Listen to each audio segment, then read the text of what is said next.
NPM 219518010.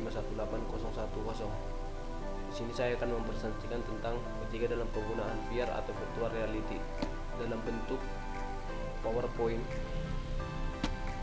Di sini ada abstrak. Virtual reality atau VR merupakan teknologi yang menggabungkan objek 3 dimensi atau 3D dipadukan dengan pendengaran penglihatan yang menghasilkan efek pengguna seakan sedang berada dalam lingkungan virtual. Pengenalan virtual reality dari awal memang sangat banyak diperbincangkan sampai saat ini karena sifat teknologi VR yang impresif dan akrab medium yang sedang tumbuh menjadi alat yang sempurna untuk mengumpulkan reaksi asli dari para penggunanya. Video game standar adalah salah satu hal, tapi ketika Anda benar-benar berdiri di suatu avatar digital Anda, sebagian besar cenderung merespon sedikit lebih seperti bagaimana mereka akan dalam kenyataan.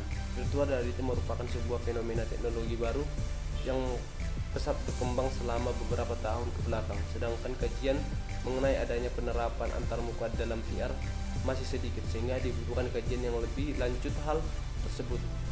Penelitian ini bertujuan untuk menjadi pendahuluan bagi peneliti.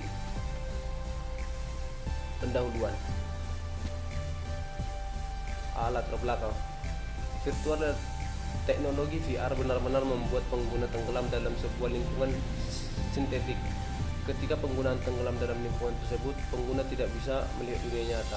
Semakin berkembangnya teknologi informasi pada saat ini membuat kehidupan kita semakin mudah. Salah satunya semakin pesatnya penelitian dan evolusi artificial intelligence atau kecerdasan buatan yang membantu dalam berbagai bidang kehidupan. Salah satunya dalam kemiliteran dan angkatan bersenjata. Untuk meningkatkan suatu SDM yang ada bantuan pembelajaran melalui komputer yang mensimulasikan objek virtual yang memiliki sikap dan pemikiran atau intelektual seperti pada objek nyata seperti manusia, tumbuhan, hewan, dan lain-lain. Pengembangan sistem virtual ini juga dimaksudkan untuk melakukan pengukuran secara tidak langsung antara kemampuan komputer dan manusia. Dalam pembahasan ini didasari oleh sebuah pilihan cerdas untuk efisiensi kerja dan biaya. Bayangkan saja, untuk mengadakan latihan militer, suatu angkatan bersenjata dibutuhkan banyak dana untuk keperluan senjata, kendaraan, waktu dan tempat, dan lain-lain. Sistem virtual reality atau SVR dapat dibayangkan seperti dunia game di mana sebuah objek dapat dikendalikan secara langsung oleh pemakai dengan visual 3 dimensi dalam simulasi yang kita dapat membuat sebuah percobaan secara software dan dapat diulang-ulang. B. Rumusan masalah. 1. Apakah dimaksud dengan virtual reality? 2. Apakah dampak dari pelanggaran virtual reality? 3. Bagaimana penerapan etika virtual reality di kehidupan sehari-hari? C. Tujuan. Untuk memberikan informasi ketika virtual reality serta manfaat virtual reality dalam kehidupan sehari-hari.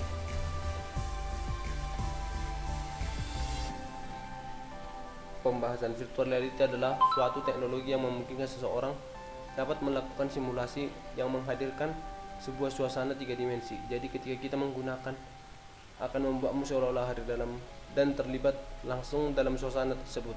Virtual reality atau VR atau realitas maya adalah teknologi yang membuat pengguna dapat berinteraksi dengan suatu lingkungan yang disimulasikan oleh komputer.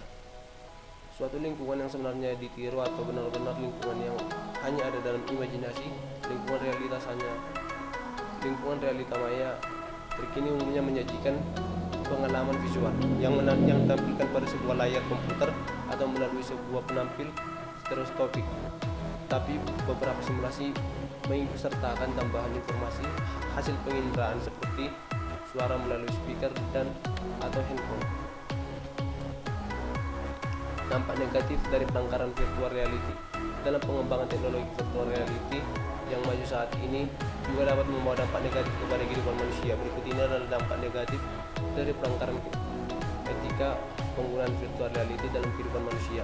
Adapun dampak negatif penggunaan virtual reality adalah penggunanya kerap mengalami cyberkinesis adalah mengacu pada suatu perasaan mual dan tidak nyaman akibat penggunaan teknologi virtual reality, misalnya saat bermain game atau melakukan pelatihan skill tertentu secara virtual.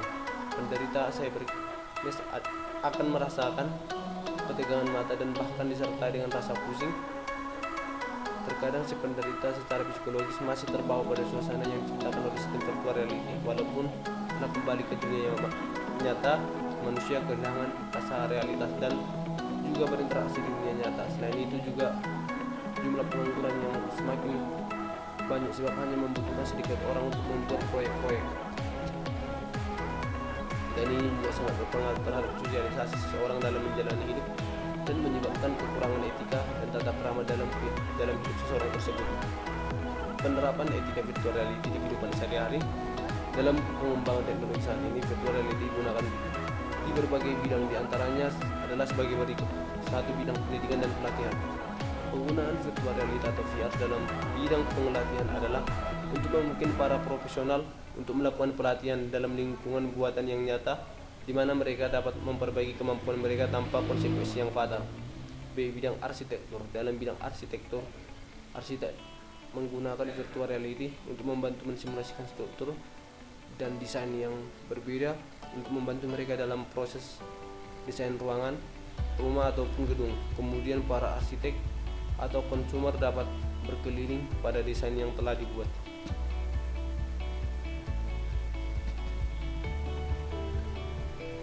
Sehingga demikian contoh dampak yang dapat kita lihat dari pelanggaran etika dalam melakukan virtual reality atau VR, seperti halnya berujung kematian yang disebabkan oleh kurangnya sosialisasi. Akan lebih baik jika diperhatikan lagi. Perhatian lebih